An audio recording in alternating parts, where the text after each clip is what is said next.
you wanted the best, you've got the best podcast. The hottest podcast in the world.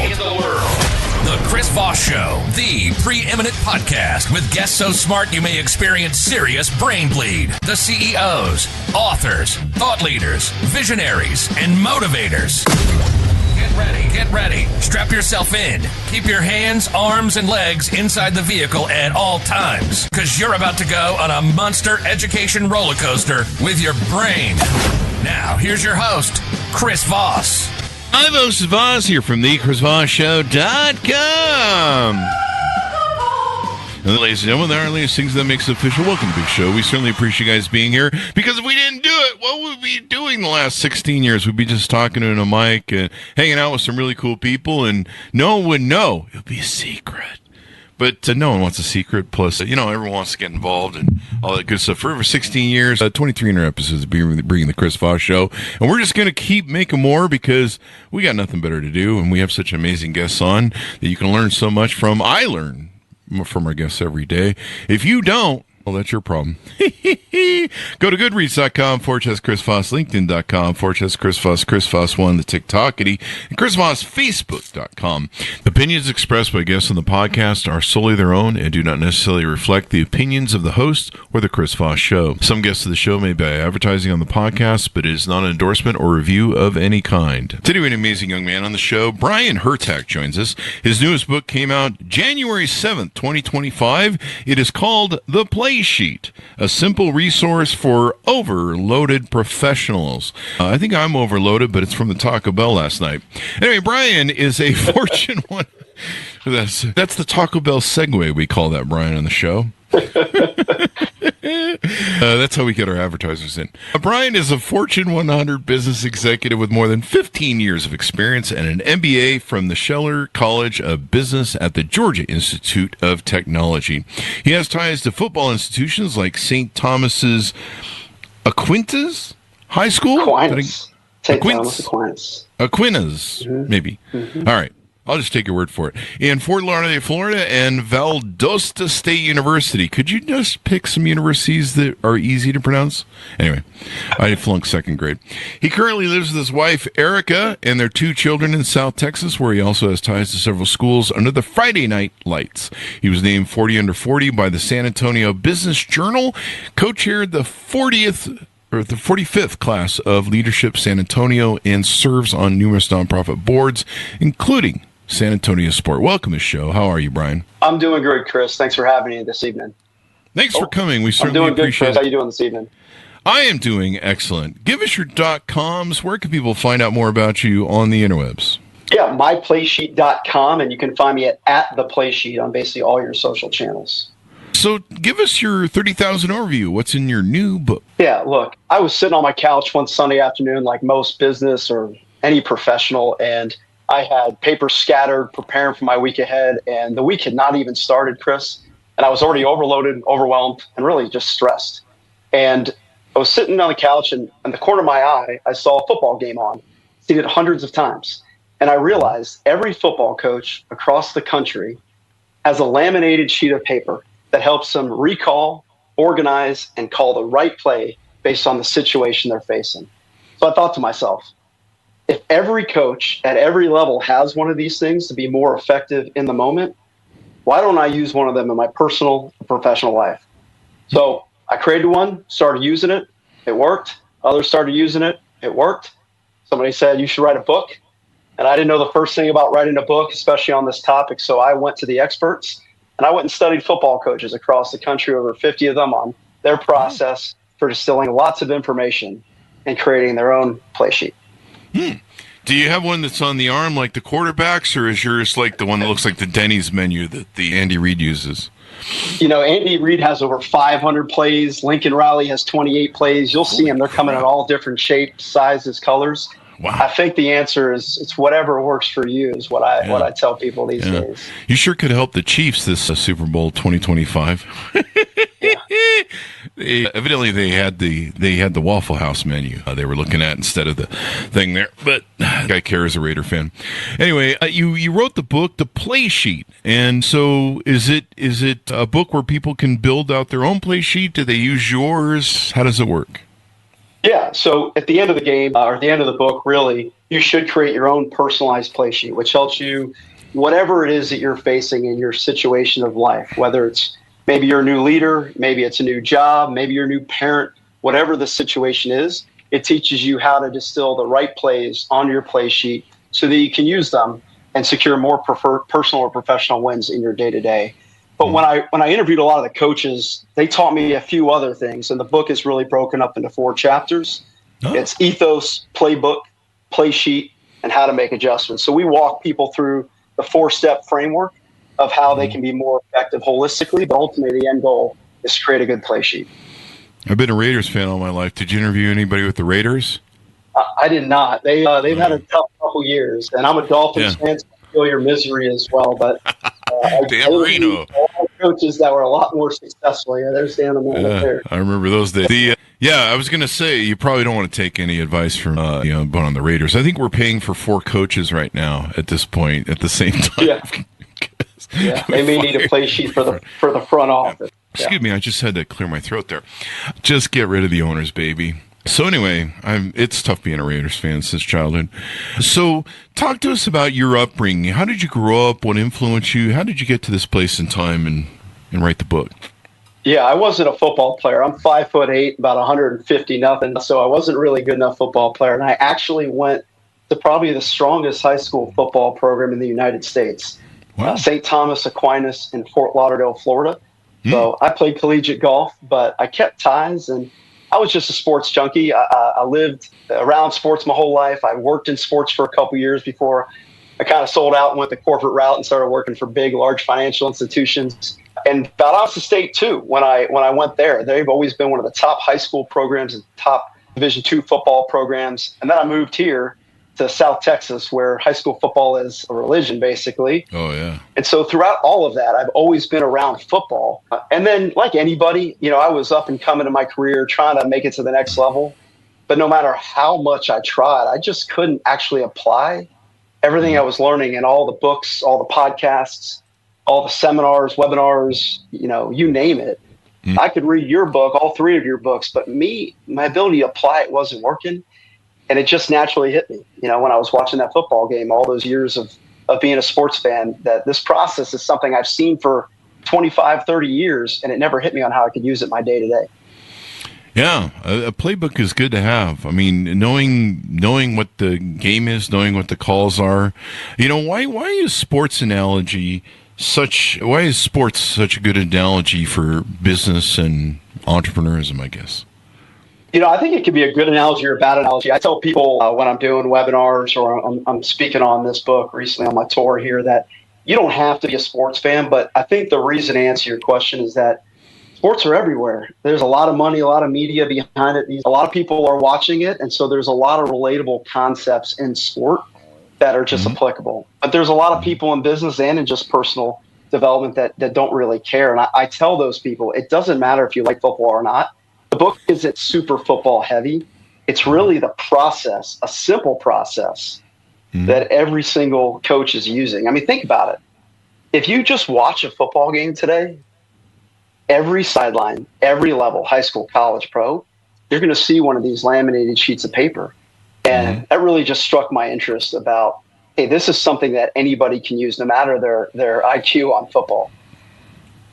Yeah, and having a plan, I mean, it kind of comes down to part of a game plan is having a plan. If you what's the old adage? If you fail to plan, you plan to fail. That's from Ben Franklin. You've got it. Yeah, he did some things.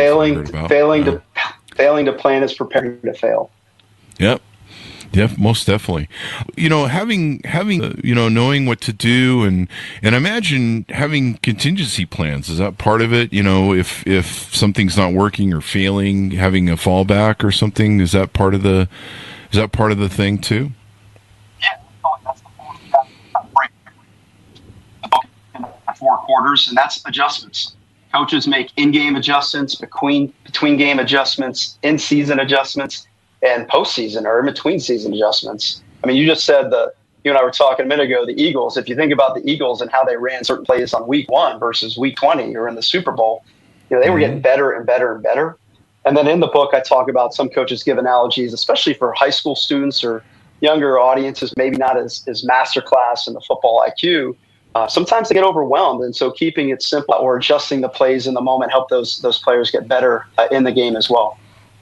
Most definitely. Yeah. It's something you can do to make sure that you have all your contingency plans. If you know what you're up to, you know how to play the game. And when things come at you, I used to call it a toolbox with business, where I would pull from my toolbox of different things. But a game plan is still the same thing, especially when you're starting a company or when you're working for other people. Give us some examples of some of the things you talk about in helping develop your own game plan and stuff. Yeah. So I'll just give the high level of the 4. So everybody wants to jump to the play sheet, but what I learned from every single coach is that they have an ethos. They use the rhetoric, ethos, pathos, logos from Aristotle. And if you think about it, every coach has what defines their character. I studied a coach who talked about 212 degrees, that one extra degree that really powers a locomotive from water going from water to steam. And his whole team bought into that concept, and it really defined their character. It really set the type of players he would recruit, the staff he would recruit. So what I learned in the beginning is before you jump to building your toolbox or building your playbook, your play sheet, you got to define who you're going to be and where you want to go.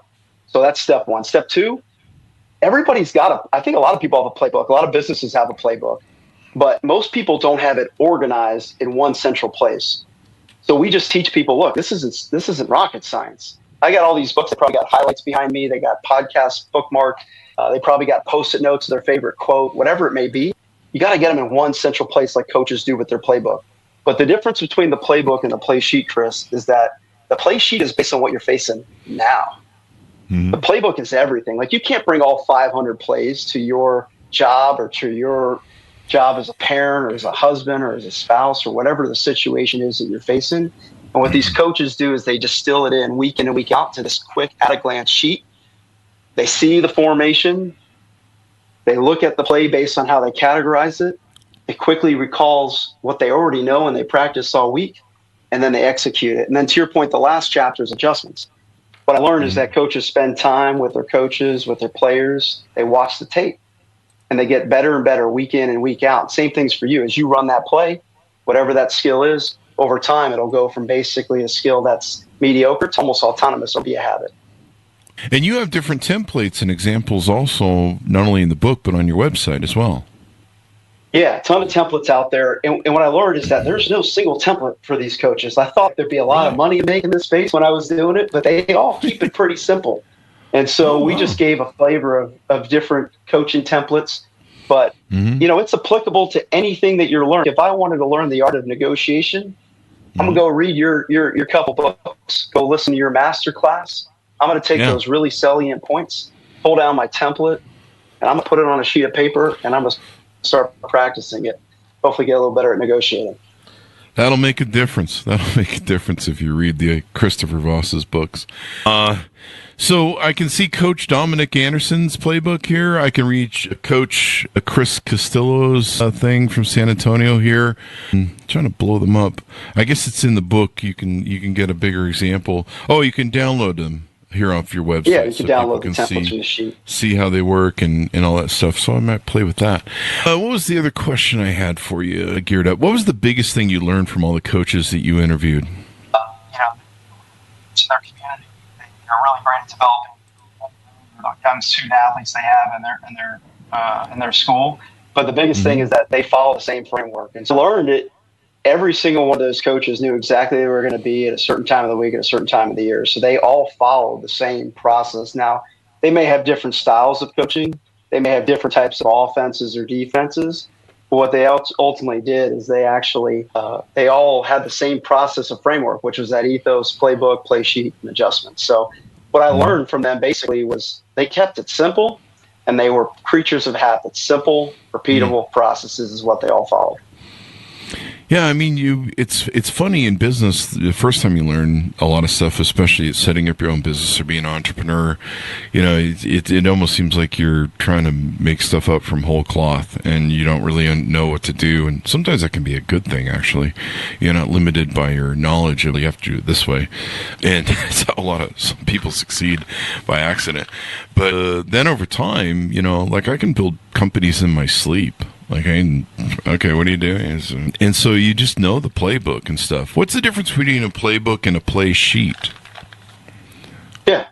I mean, the playbook, like I said, is just one central repository. So football coaches, they have it all in one place. If you join that football team, they're going to hand you one document. Some of them are 300, 400, 500 pages, but it's just one basic onboarding packet where their policy, their procedures, the workout schedule, the personnel, the list of people's contact information, the plays themselves are all in one place. So if you join that team and I handed you that on a football team, you probably could be a pretty effective team member within a short period of time. Now, in our own personal or professional lives, as I said earlier, that stuff is scattered. So in the book, what we do is we simply teach people, one, to inventory all that stuff, consolidate it, and then basically create a taxonomy and organize. It's kind of like organizing your closet, right? Put all the time management plays here, how to effectively run your business here, different types of categories or skills that you're trying to improve. That gives you your playbook. The difference then between that and the play sheet is like what's happening now. So think about a football game. I have a different opponent week in and week out. Based on the film study, based on the situation of formations they may have against me and my opponent, I'm going to pull certain books from my toolkit or from my playbook, and I'm going to put them on my play sheet. So when I'm in that moment and the clock is ticking down, maybe there's a nuanced play that they're calling, the game is tight, the crowd is loud, I can quickly glance at this thing and make a call. And I say that's the same thing in your professional life. One of the things I do is I look at my calendar for the day. I look at the plays I'm trying to run. I'm like, that play will work in that calendar meeting or that certain situation. And it's a quick, simple reminder for me to run that play in that basic situation. Know your plays, know your calls, know what you're doing, and you've got to fall back on. And that way you're just not kind of wandering through life. Like I said, if you fail to plan, you plan to fail. So what are some other tips maybe that you give people advice on creating or using a personalized play sheet? Does it have to be books? Can it be like quotes or maybe, inspiring quotes or stoic? Like I get a lot of stoic quotes that I use throughout the day.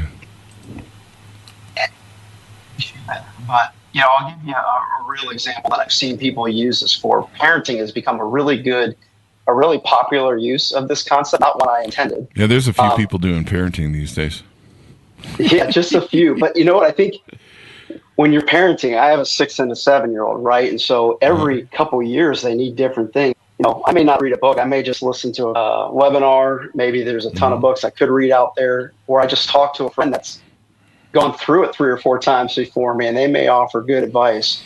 And so what I've seen is a lot of people are creating parenting play sheets. They'll say, hey, these are some great concepts that I don't naturally think about. I'm going to put them down. I'm going to laminate my play sheet, put it around my house.